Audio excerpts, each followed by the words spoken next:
Two tears left eye, Dan. Two tears left eye. Poor, poor Omid Scabies. I'm going to read you my favourite story of the week. Well, well, well.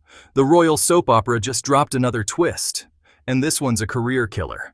Omid Scobie, once the unofficial spokesperson for Meghan and Harry, has just hit rock bottom. His company? Shut down. His access? Gone. His reputation? In flames. And then I look forward to your reaction. I have to give credit to Richard Eden, the diary editor of the Mail, who has done some very good work on this one.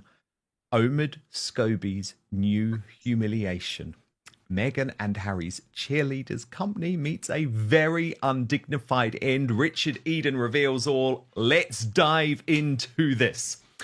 He's been obliged to watch powerless as his favourite couple have been subjected to a fearful pummeling in print, which included being labelled the most entitled, disingenuous people on the planet by a Montecito neighbour. But as Omid Scobie digests Vanity Fair's profile of Prince Harry, lost, out of his depth and naive, and Meghan, working for whom is alleged to have caused some former staff members to undergo long-term therapy, might he have difficulties of his own to contend with?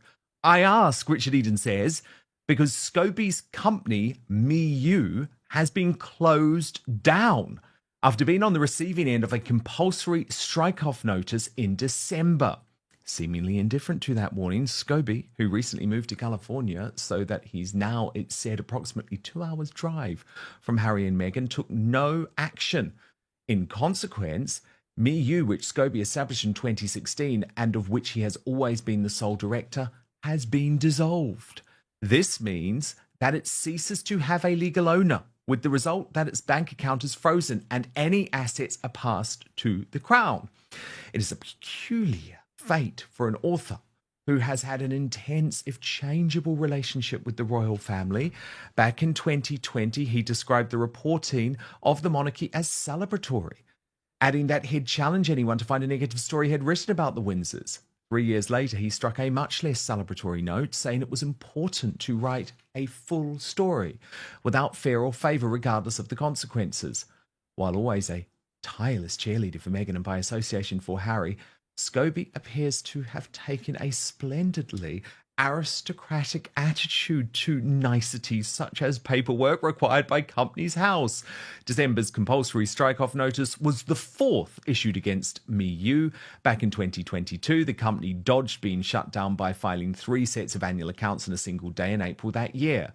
That may, of course, simply be because Scobie can appear ill at ease with numbers, even the number of birthdays he's celebrated. In 2020, he assured an interviewer that he was 33. In fact, he was 38.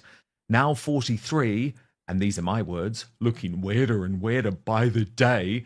He declines to comment on the fate of Me, but I can disclose, this is Richard Eden, that the Crown's treasure chest is not about to swell. The company had just £359 in its coffers when Scobie was troubled to file its account.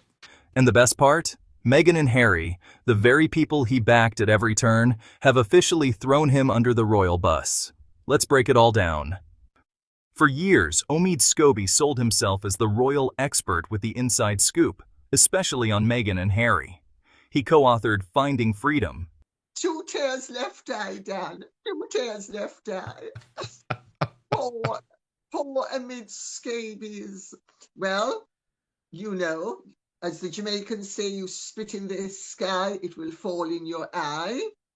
I mean, he says he was being celebratory about the royals and never wrote anything negative. Is he not the person who managed to, by chicanery, leak the accusation that the King and Catherine were both racists? Oh, he was. Oh, yes, he was. Delivered glowing reports and positioned himself as their most loyal defender. But here's the truth. He wasn't an objective journalist. He was a megaphone for their narrative. But loyalty has an expiration date, and it seems Meghan and Harry found his more trouble than it's worth. And also, you know, since he's moved to California, you notice his access to Megsy Baby and H has pretty much dried up. maybe it dried up along with his association with Marcus Anderson, because, they've said very interesting things about him and Marcus Anderson over the years. So I leave it at that, because he, of course, denies that the stories about him and Marcus Anderson were true. But I neither know nor care what people like that do with themselves. I couldn't care less. But I do care what he does with other people. And I think never was failure more richly deserved. And it's wonderful that he's getting his just deserts. And I actually think Richard Eden's done a very good job. And rather witty too, don't you think? He has. I thought it was very much worth sharing that reportage from Richard Eden today. Indeed, I don't always agree with everything he says or writes, but on Omid Scobie, he has been spot on, as have you. You've got to go and follow Lady Colin Campbell's YouTube channel. Much, much more analysis of what was really going on at the Invictus Games. But Lady C, I always love having you on Outspoken, and we will speak very soon. So what now? No job, no credibility, no access? Can Omid Scobie stage a comeback? Or is this the final nail in the coffin of a career built on spin? Let's be honest, when even Meghan and Harry say no thanks, you know it's over. Omid Scobie bet everything on Meghan and Harry, and lost. His fall from grace is a reminder that playing palace games can end just as fast as they begin. What do you think?